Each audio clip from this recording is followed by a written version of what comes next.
School পড়ুয়া কয়েকজন ছেলেমেয়ে মিলে স্কুল জীবনের কিছু আনন্দ, স্মৃতি, অভিমান এবং বিনোদন সবকিছু মিলিয়ে কয়েকজনের নাটকটির নাম হচ্ছে স্কুল গ্যাং।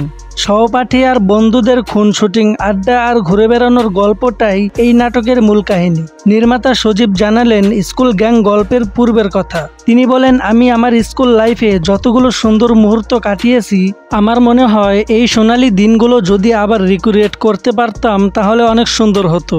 কারণ আমরা সবাই জানি আমাদের যাদের ছাত্র জীবন চলছে এই লাইফে আমরা অনেক মজা করি, বন্ধুদের সাথে আড্ডা দেই, ঘোরাঘুরিও করি।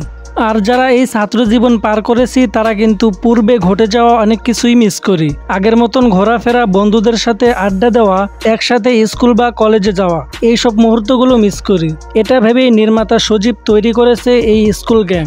তবে এই নাটকগুলো যে এত তাড়াতাড়ি ভাইরাল হবে তা দেখে নির্মাতা সজীব নিজেই অবাক। তাই তো নির্মাতা সজীব একের পর এক সিজন অনুযায়ী নাটক আমাদের উপহার দিয়ে যাচ্ছে। প্রথমে আসলো সিজন 1, এরপর আসলো 2, এখন আসতে চলেছে সিজন 3। তো গাইস, দেখা যাক সিজন 3 সিজন 1 এবং 2 এর মতন মিডিয়ায় সাড়া ফেলতে পারে কিনা।